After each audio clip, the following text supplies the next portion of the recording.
There are going to be several times that Nesta acknowledges, and as we discussed last week, that she believes she is a waste of space. Therefore, in my mind, she doesn't deserve to feed her body. She wants to waste away to nothing. I also think that Nesta suppresses her desire to eat the same way she suppresses her emotions and her memories. It is an undesirable thing or need that she is trying to control. By being hungry, because we're going to see Nesta craves activities that quiet her mind. And to what extent does hunger pangs distract her from what's happening in her head? It's just a question. Mm-hmm. And lastly, whether she knows it or not, being hungry takes her back to a time when her father was alive and she was human and together with her sisters, even if they couldn't stand each other. I want to look at moments when Cassian tries to relate to Nesta. Quote, "Not eating won't bring your father back. That has nothing to do with this," she hissed. "Nothing." He braced his forearms on the table. "We're going to cut the bullshit. You think I haven't gone through what you're dealing with? You think I haven't seen and done and felt all that before?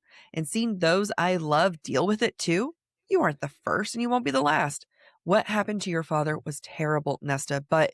She shot to her feet. "You don't know anything." It's like such a, like, hey, I'm going to go straight for the kill immediately. Like, we're going to, like, even when your therapist is talking to you, very rarely do they go straight for the kill. I've had a couple therapists when they're like, "No, we're not wasting our time. I'm going straight in for this." And you're like, excuse me. However, he's right in a way, but he's also punishing her for this failure, for not eating. Yeah, he is punishing her for not eating, which emphasizes the fact that she's also punishing herself.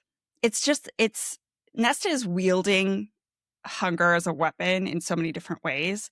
I even think she's not eating to spite her father for his sacrifice. Yeah. The same way she didn't help Feyre hunt because she wanted to spite her father for not doing his part.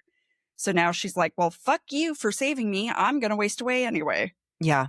She's spiteful. Like, she's the most accurate depiction of a spiteful character. I think one of the things I love most about Nesta is something a lot of people might not understand. Quote, "Get up," a small voice whispered in her head, her bones. "Don't humiliate him like this. Don't give those assholes the satisfaction of seeing him made a fool." But her body refused to move. She'd drawn a line, and to yield to him, to anyone, something like disgust filled his face. Disappointment, anger. Good. Even as something crumpled inside her, she couldn't stop the relief.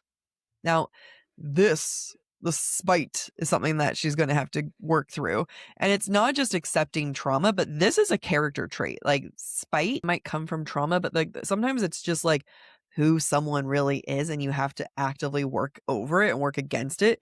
And she's unwilling to move when she wants to. It is an actual block inside her. And I feel like people don't know how to give, I don't want to say grace, because if I met someone that was this spiteful, like, out, goodbye. But because I have known people and I have cared for people who have been very spiteful, I can have at least a little bit of a understanding. I'm not going to say full empathy, but understanding that, like, it is almost like a physical block that they cannot overcome. Yeah, I mean, if we think about it, this is a learned behavior that Nesta learned probably at the age of 12, after her mother died and her family was kicked out of their home and life sucked. She only knows how to interact with the people she loves through spite. And that's a really, really tragic state of being. But you're right. It's also one that only she can get herself out of. Yeah. And not everybody's tolerant of that. And if nobody's tolerant of it, including Cassian, who is arguably the most kind person in the inner circle, who's most likely to see the good in you, if even he cannot help her or see the good in her, then she's going to continue to perpetuate that hatred and that spite and believe herself incapable of being saved. Yeah. Yeah. I just think people don't know how to handle well, just get up. Just do it. You know what I mean? Like the reader can't comprehend well, just reach out your hand. Like, it won't hurt you, you know? Right. Sometimes it's a fundamental, like, hurt. Yeah. Yeah.